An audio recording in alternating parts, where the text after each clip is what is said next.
So I saw the movie last night. I was at the premiere, Oh, good. and I really wanted to tell you that I think that he has the essence of the original 1976 movie. Oh, thank you. So I wanted to ask you, how much was that your personal directing style? How much were you inspired by the first movie, while keeping in mind that, you know, you were doing a 2024 horror movie?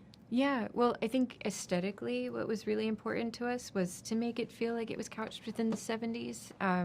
We were also inspired by the seminal films of horror from the 70s era.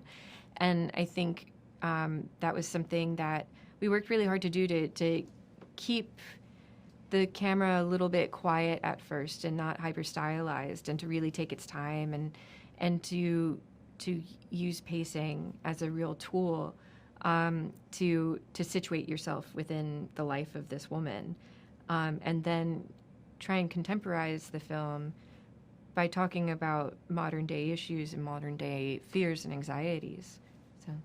So there is a particular scene, and I know that probably even without telling you any more details, you know which one I'm talking about. I think it's probably the most explicit scene in a horror movie that features a pregnant woman. So what is the story behind it? Yeah, this scene was really important to all of us because I think this theme just visually held a lot of the thematics of the film. And, you know, when you're looking at women and the conditions that they give birth and when and how, and just female body autonomy in general, it was really important to be able to show the imagery. And I think, you know, the 1976 Omen really pushed the boundaries. And we wanted to do that too, but we wanted to do it in a very targeted way. And for me, I think it was really important to show the female form and the female anatomy and what is done to it in these conditions. And so, you know, we have a lot of gore, we have a lot of deaths in the film, but none of those were really a reason for, you know, we weren't given an NC-17 rating for those images. We were given the NC-17 rating for the image of the vagina.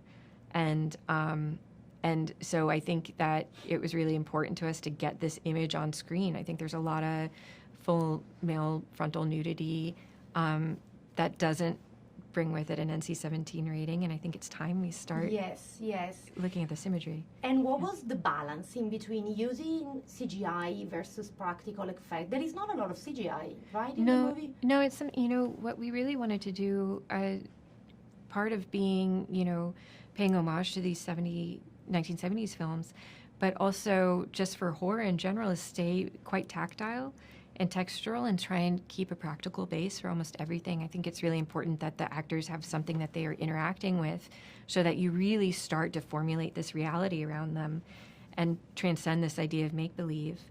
And so we really wanted, especially with the makeup effects, you know, we got to work with Moreau effects team, and they are brilliant.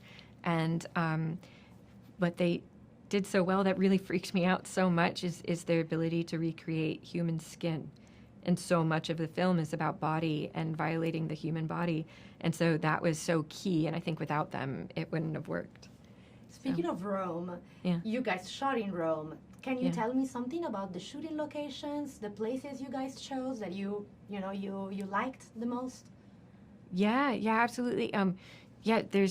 We shot, one of my favorite locations was Piazza del Popolo, and the church there, I think, was built to ward off the Antichrist in the piazza, and it was so exciting because there's these two statues, you know, that kind of hover over the piazza, and so to have Margaret, this tiny little lady, in the middle of this piazza and have the camera over the shoulder of these looming figures was just this perfect spot. And then we went to shoot the scene there, and for some reason we were just all a little off. Like, we couldn't quite figure it out, and we just shrugged it off and moved on. And then later somebody told us that actually the circumference of that piazza is 666 meters, I think.